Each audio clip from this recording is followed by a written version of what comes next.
Hello everyone, E here. Welcome to another LEGO update. I have a lot of stuff to cover in the Hogwarts castle this time around. Remember to share your thoughts in the comment section in the end of the video. So without further ado, let's get to it.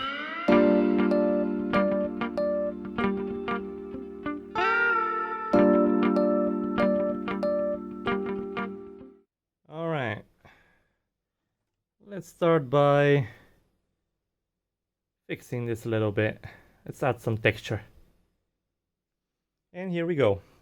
Actually, there are some things I am happy with and some that I am not. The problem really is that there isn't a 1x1 brick that has slots on both sides, on 3 o'clock and 6 o'clock basically.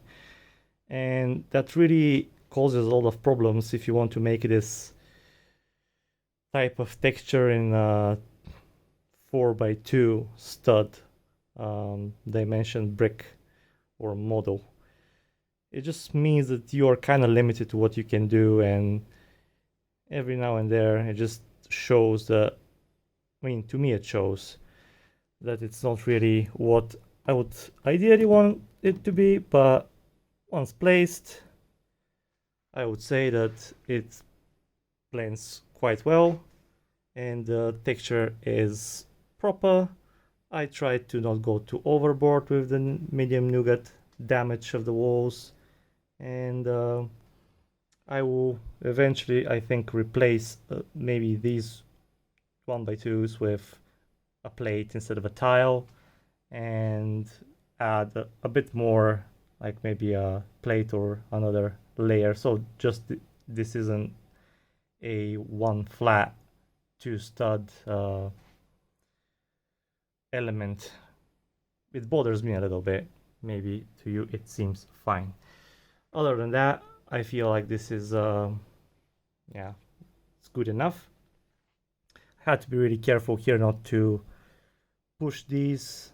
Had to make sure that on certain places there is no texture, because obviously it hits the floor here and the slopes here, so you can't really have texture on the sides or in the back. But I basically kept the old model intact while building this, so I didn't have to basically put it in there and then take it out all the time to check. So yeah, this is now done.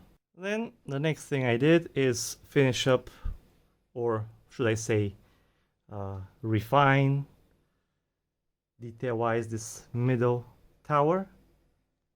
What I was speaking of doing is to add more texture here in the connecting points, and for once not really going with the algorithm of the wall pattern, where we don't have any element close to next to the same element on top or below. I have these pyramids basically added over here, but it really helps to envelop this circular kind of texture, because it's very iffy and difficult to place it wherever we have these pieces here. It just makes it very difficult, but this way it looks fine from basically all angles.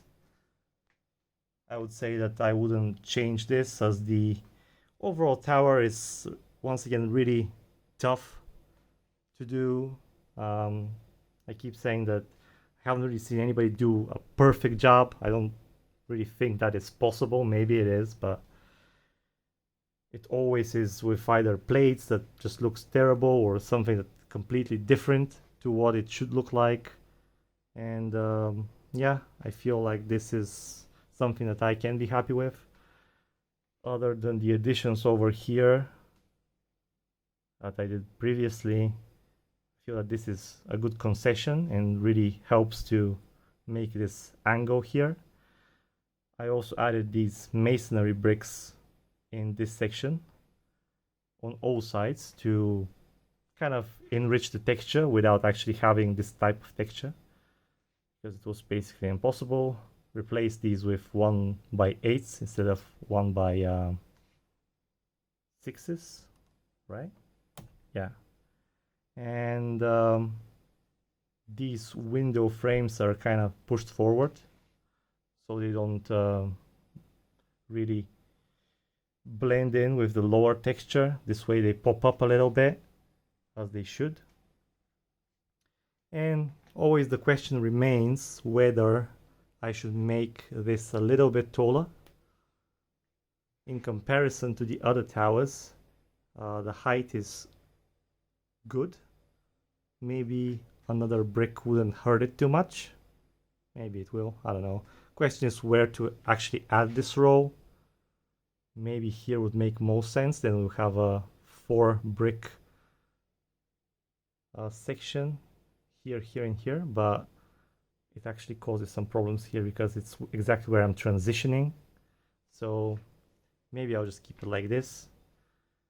One thing that I might want to try at some point is to make this tan section a little bit shorter, but that would cause its own problem. So I think it is good the way it is. And that brings me to these towers. Now I actually tried several things to do, adding texture over here on these sections here, basically letting a plate extend from here and here attached to add some more texture here, so we only have these sections here where there is no texture. But that just made the towers very thick, too thick, and it looked terrible in my opinion. I'm not even going to show it to you. I took it apart immediately. It just looked like an abomination. The problem with this thing, I tried once or twice a different design to this, but this design is really accurate to what these towers should look like, and anything else makes the tower even thicker. And when you add even this texture, which is the point of changing this model, to add more of this texture, not only here and here on these rows here,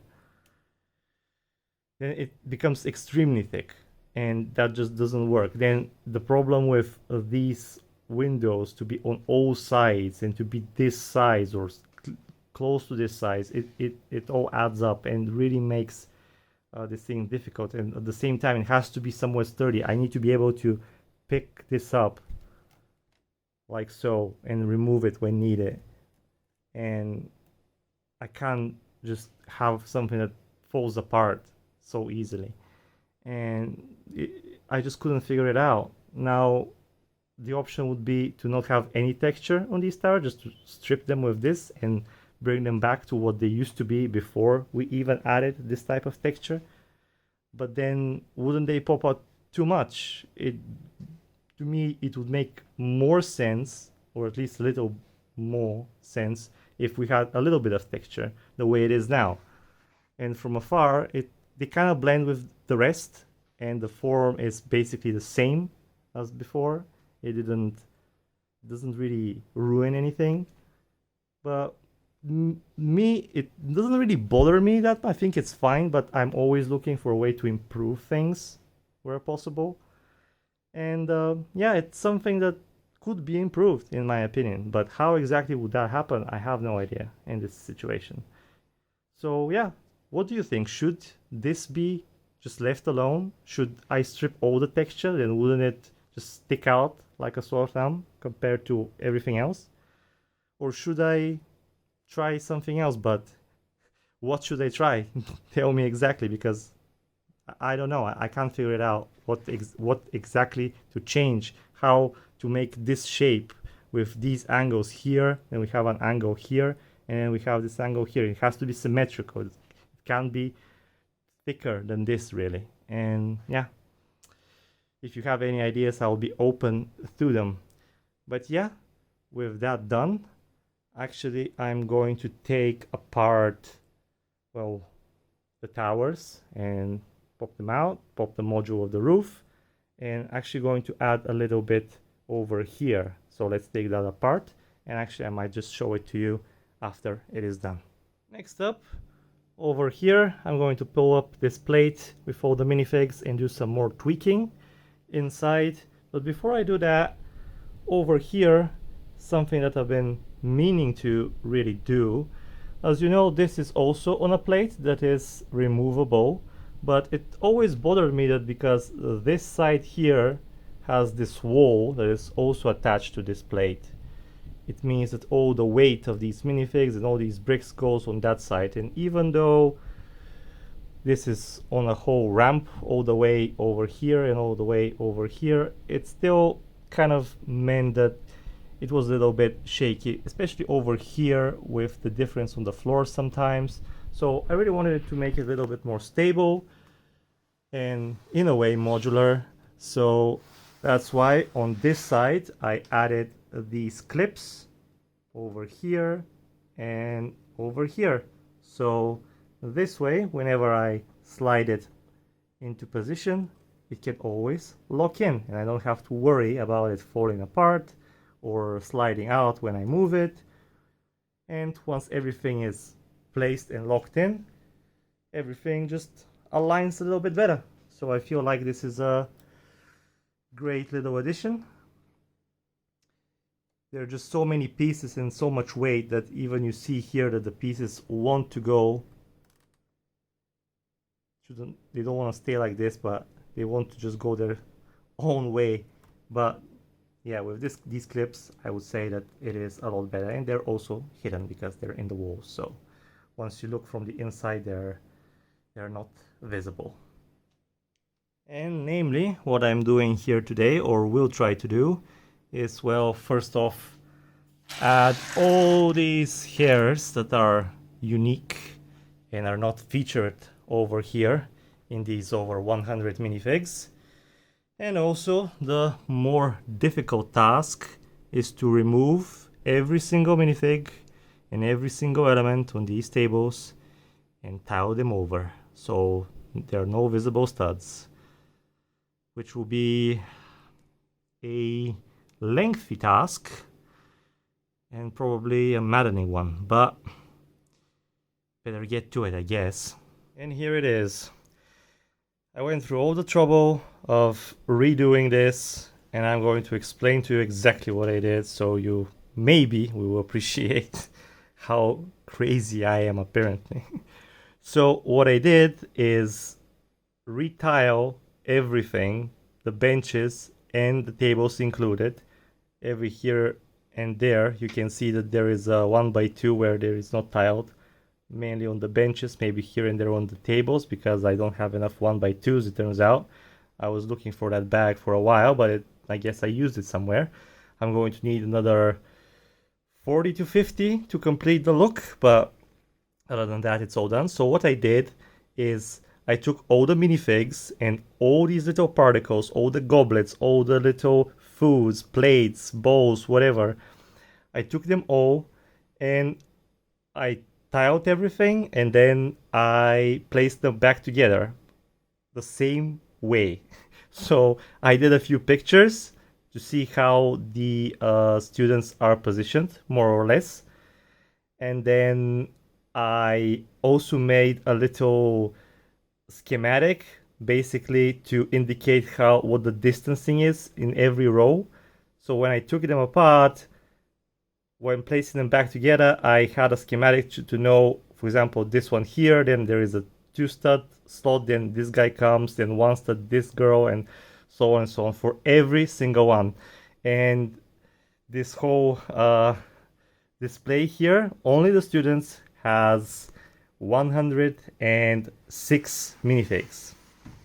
Yeah, 106. So that actually, it didn't take as long as I thought it would take. Let's say that. Let's start with that. But after the first table or so, I kind of got the hang of it, and it was actually kind of enjoyable. I put some podcasts to listen to and to free my mind, and it was actually pretty, I wouldn't say enjoyable, but I have had worse times. Another thing that I feel like I should be very proud of, I added more hair pieces, but with their addition, I can, well, safely say that among these 106 minifigs, we don't have a single hair piece that is additioned here twice. So there are no duplicates. 106 unique hairstyles are present here. Each minifig has a hairstyle that is not seen in any other minifig student here in these tables, and I feel like this is some kind of an achievement, at least personally for me. And yeah, one thing that we could go one level above and beyond is to not have a single face that is the duplicate, but that would be, I don't see myself doing that, at least for the time being. I feel that actually the faces are not very they don't duplicate very often. There are some, most faces do have two sides, so I have used one side or the other, and even so I would say that there are some duplications if you really look for them, but other than that I feel like there is a lot of variety. What I also did is add a few more foods you might notice. For example, some more cookies, some different bowls and plates, these sandwiches, for example, some other stuff. But other than that, I'm really glad to actually been able to do this, to replicate what was done, to take it apart, and just to make sure to recreate it after placing the minifigs.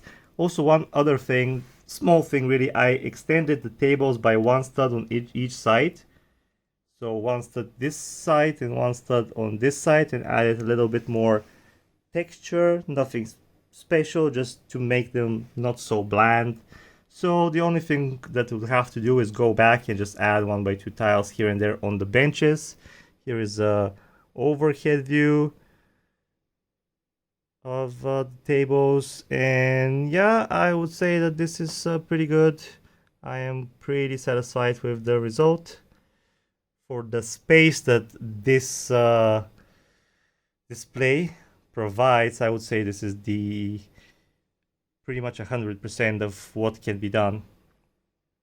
So yeah, really glad. So I'll just place it back in and move on. It is time for me to show you the third house gargoyle, namely the Hufflepuff Badger.